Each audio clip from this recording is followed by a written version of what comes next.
I had to, guys. I really had to. I had to do a review video for episode 2. Just all of the things that went down was just so cringe. It was so relatable. And also, they really put the emphasis on ooh in this episode. You get it? Ooh, you know, as in something bad, but also with what happened with Wooki and Woong. For those who laughed, thank you. Alright, so first, let's talk about the date with Uki. Well, I shouldn't really call it a date. It wasn't a date to begin with. So, the reason why Uki wanted to talk to Yumi was to set her up on a blind date. And also, if that wasn't shocking enough, Uki is also gay. Now, I'm not planning on reading the webtoon, so I really don't know what to expect. So Uki wanted to set Yumi up on a blind date with his friend Woong, and even though she does accept his offer to go on that blind date, but inside, man, she was hurting. Next, let's talk about Woong. Woong is a game developer working with his friends Sei and Lewis. I have two questions first. The person and people who answer my two questions, hopefully you guys won't spoil the storyline for me. Well, the majority of it. Um, so my first question is, does Sei have a crush on Woong? Because when Lewis and Sei were talking about Woong's blind date, I was getting that type of jealousy vibe from Sei. And also, did Woong had a crush on Sei?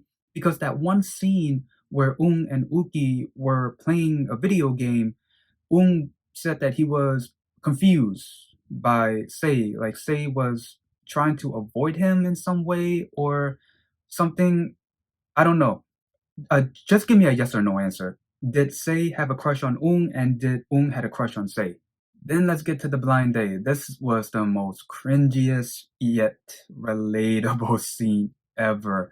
So first, Woong was getting ready to go on his blind date, wearing a simple shirt, shorts, and a flip flop. Yeah, he really doesn't go on a lot of dates. Now, while Woong is on his date with Yumi, we do see that Woong also has a cell village. I wouldn't really call it a village. It's like close to a ghost town. And because he does not have much cells in his head, his mind goes blank. And that's not the first time his mind went blank. He even went blank taking the SATs, I think that's what they said. And the fact that his mind went so completely blank, it was so relatable. I've been in that position before where yeah, you're on a date and you see a beautiful girl and you really don't know what to do. Like you want to impress her, but you like what I'm doing right now. I don't even know what to say. And then they both head to the cafe. He bumps into the door, goes inside without holding the door for Yumi, and makes two horrible jokes thanks to his humor cell. My God, I know people like that. When Humor Cell made Woong say his last joke before the episode ended, I just love how Yumi's emotion cell was forcing the laugh, and it was just like, ooh, oh my God. So episode 2, oh man, it was so much fun to watch, so relatable, just like episode 1. Watching Woong's behavior in this episode, oh, I couldn't help but just think of the time where I was in the same position, but not to the extent that Woong was in this episode, but I've been in his shoes before. I did not dress in just a simple shorts and shirt with some flip-flops on a blind date. Well, just a date in general. I didn't. But just being in that position where your mind goes blank and you don't know what to do, but at the same time, you want to impress your date. Yeah, I've been there before. Yeah, I felt bad for Yumi at the beginning because, yeah, she liked Uki, but Uki, his intention was not to go on a date with her. He is gay, and his intention was just to have her go on a blind date with his friend. I mean, he did have good intentions, though. Don't get me wrong.